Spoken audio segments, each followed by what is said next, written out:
Hey, y'all, come look at this. At a fundraiser this week, President Biden told donors about how Charlottesville inspired his campaign, and then according to the Pool, a few minutes later, he told the story again nearly word for word. What's up with that? What I can tell you is, and I'm going to be careful not to talk about, because this was a campaign event for this upcoming campaign, obviously in 2024, so I'm not going to speak to that, put that out there for the Hatch Act. What I can speak to is, look, the president was making very clear why he decided to run in 2019. He made it very clear as to what he saw in this country and what was going on.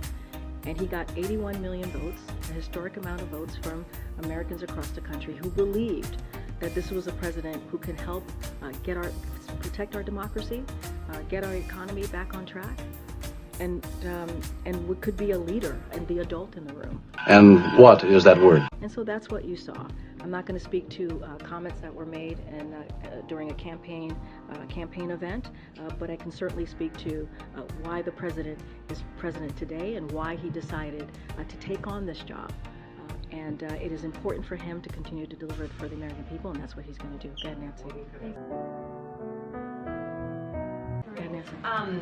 I know you don't want to interfere with an ongoing investigation, but given the unique nature of the charges against Senator Menendez, taking bribes from a foreign country, he's the chair of the Foreign Relations Committee, what message does it send to other countries if he's allowed to stay in that role?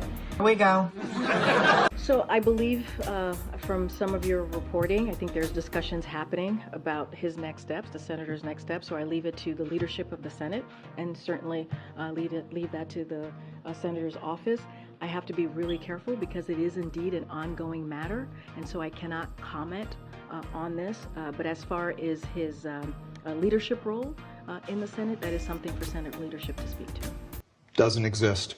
Given that this is now the second time that he's faced really serious federal charges, would the president advise him to step down? Do you want to see him continue? We're going to be very, very clear about this. We're not going to get involved. It is an ongoing matter, and so we're going to leave it to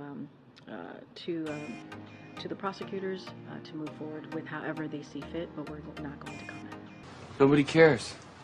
On the UAW, the initial plan was the president was going to send Julie Su and Jean Sperling to Detroit. They stayed here. Why was that decision made for them to stay here? And now, given that the strike is expanding, are there plans to now go ahead and send them to Detroit, or are they going to continue to make those conversations from here? So there was a mutually agreed decision that was made this week that was believed to be the most productive way to move forward was for Jean and Julie to stay back and to help from Washington in the best way possible. That was a mutually agreed agreement. And look, we are in constant, those two are in constant conversation with all parties. They actually spoke to the parties today. And so that certainly is going to continue. We are going to help and assist in any way that they feel necessary. But look, I think the most important thing is that they're still at the negotiation table. That is incredibly important. They have been really focused on this the last 24/7.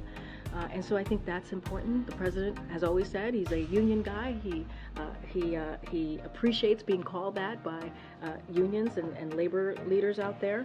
And so we're going to do everything that we can to be helpful, but we are encouraged that they are continuing to have that conversation. Well, no. Thanks, Karine. Beyond placing the blame on Congress, what's your message to federal employees at risk of going unpaid? Look, our message is this doesn't have to happen. The shutdown does not have to happen. The Republican shutdown does not have to happen. They can do their job and keep these vital programs continuing, keeping the government open, and that's our message. Our message is this should not be happening. We should not be putting American families' lives in turmoil.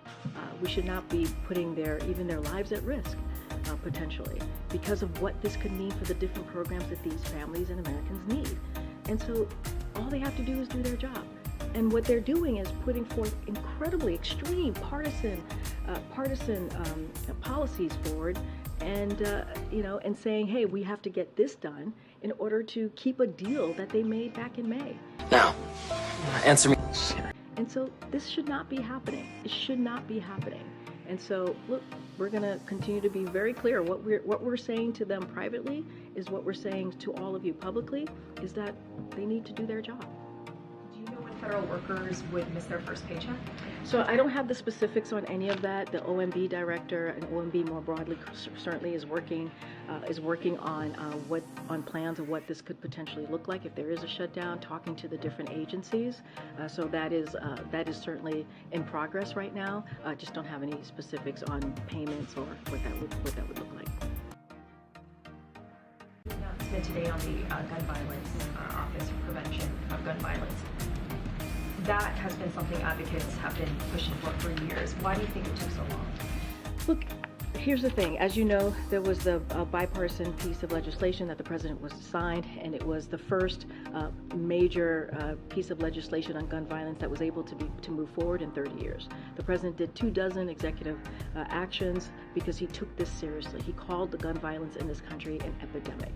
And so I said this yesterday, and I've said this many times. You've heard this from the president. There are people who are sitting at their kitchen table every night who is missing a loved one because of this violence. Because you can't go to your congregation, you can't go to your grocery store and not worry about potentially getting shut down. You have kids who are going to school, who are you heard directly from the congressman what they have to go through now because of this gun violence epidemic. So right now is the right moment to establish this office. We want to accelerate what the president is put forward in his 24 executive action. We want to accelerate the law that he was able to sign into law. The legislation was able to sign into law to continue to get the work done. And so this was the right time to do that. But let's not forget the work that the president has done the last 2 years to get us to where we are. But more work needs to be done. He's not going to stop calling on Congress to continue to do the work that they need to do to protect our families from gun violence. But this is an opportunity to accelerate what the president has been able to do to protect communities, to really deal with gun violence, and that's what the importance of this office is. We'd think so, but no. Thanks, Karine. Did President Biden and other Five Eyes leaders raise their concerns about Canada's allegations of Indian involvement in the murder of a Canadian citizen at the recent G20 meeting? So I know that National Security Advisor spoke to this yesterday, and I know there's been some new reporting. I don't have anything to certainly, and this is something that Jake said himself. He was not going to comment about private diplomatic conversations. I'm not going to do that either. Just following what the National Security Advisor said, and so I'm just not going to comment on that. Obviously, we are deeply concerned, as he said as well, and so what the Prime Minister has referenced here, the Prime Minister of Canada, and so we remain in regular contact with the Canadian government and the Canadian partners. But of course, I'm just not going to comment on diplomatic conversations from here.